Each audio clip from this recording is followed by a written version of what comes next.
बिस्मिल्लाहिर्रहमानिर्रहीम।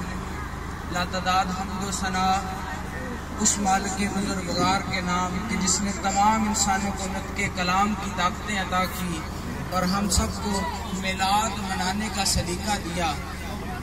और दरूदो सलाम उस ज़ाते मोहम्मद पर कि जिनकी आमद पर आज हम इकट्ठे हैं। तिरमिज़ी से कुछ हवाले लेकर ये बात करता चलूँगा। बात वो थोड़ी सी तवील है लेकिन लजीज है। मेरे अजीज, तिरमिज़ी में रबीउल अव्वल को कि मानवियत के लिहाज से अनस बिन मालिक और बरा इब्न हाज़ब ने हुजूर की हदीस नकल की है। मेरे अजीज, वो कहते हैं कि अल्लाह ताला ने जो रबीउल अव्वल महीना हुजूर के लिए मुख्तस फरमाया है, वो महीना किस हवा, उसकी शान क्या है और वो उसकी मानवियत के लिहाज से वो क्या बात है। हज़रत अनस बिन मालिक मरवी करते हैं कि काना रसूलुल्लाहि रबअतन, काना रसूलुल्लाहि रबअतन। और बरा इब्न हाज़ब नकल फरमाते हैं कि राजुलन मरबूअन। ये जो मरबूअन और रबअतन है, ये भी मेरे अजीज माखज़ है रबी का।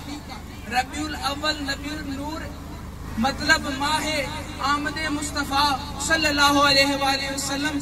ये रबआ या रबी माखज़ है। इसका मतलब है कि इसका तर्जुमा कुछ यूं है कि काना रसूलुल्लाह रबअन, मतलब कि रसूलुल्लाह बड़े खूबसूरत है, रसूलुल्लाह बड़े खूबसूरत है।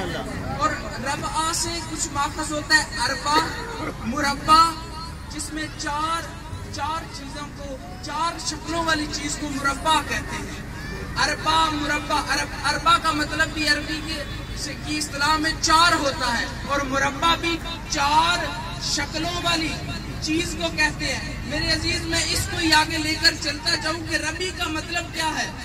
इंसान की जो उम्रें होती हैं उसकी चार हालतें होती हैं। मेरे अजीज, सबसे पहले बचपन की हालत होती है।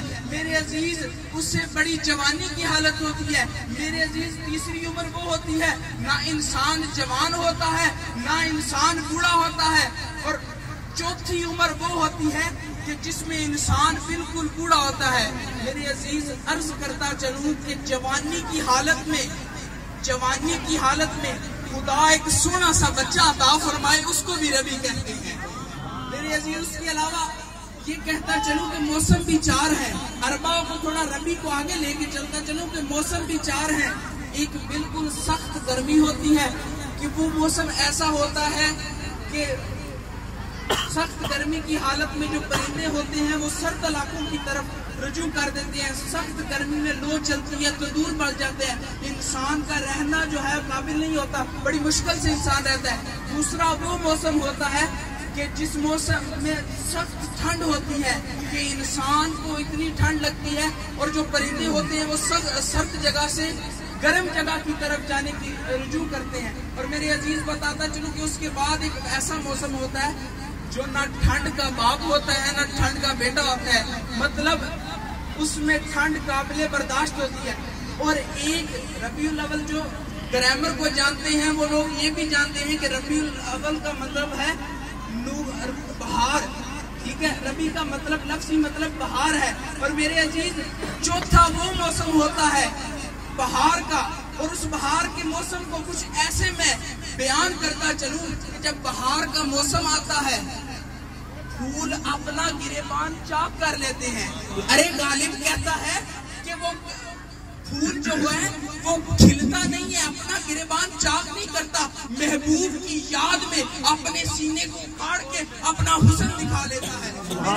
उसके बाद बहार को कुछ ऐसे बयान करता चलूं कि बहार में शुआरा हजरात, अदीब हजरात नहरों के किनारों पे जाके अपनी मदा सराई करते हैं, अपने कलामात लिखते हैं। और आशिक हजरात महखानों में बैठकर अपने महबूब की तारीफ करते हैं। और मेरे अजीज, इश्क को बहार के मौसम में शायर कुछ ऐसे करवाते हैं कि सभी हुस्न जो है खुदा बहार के मौसम में ले आता है। मेरे अजीज, इसके तरफ तवज्जो करता चलूं कि बहार का मौसम वो होता है कि इंसान जब सुबह उठता है, दोपहर को देखता है या रात को देखता मजहर कुछ ऐसे नजर आते हैं, सुबह भी फूल खिले होते हैं, दोपहर को भी फूल खिले होते हैं, रात को वो मंजर जब फूल बंद हो रहे होते हैं, वो मंजर इलाही जो बहार के मौसम में होते हैं, मेरे खुदा ने, जुमला सुनिएगा, इसको दिल पे जगा दीजिएगा, क्योंकि ये मैं उनका जिक्र कर रहा हूँ कि जिनके जोड़ों को, मुस्तफा के जोड़ों को खुदा ने अर्श पर जगा दी। जरा दिल पे जगा दीजिएगा कि मेरे अजीज खुदा ने रबीउल अव्वल, रबीउल नूर, ये बहार का मौसम मुस्तफा के लिए इसलिए मुख्तस किया कि जब मुस्तफा आए, कलमों, शायरों की कलमें चलनी शुरू हो जाए, अदीबों की जबानें चलनी शुरू हो जाए, और मदासराओं की ईदें हो जाए, आशिक भी अपनी उमरा, अपनी जेबों को खोल दे,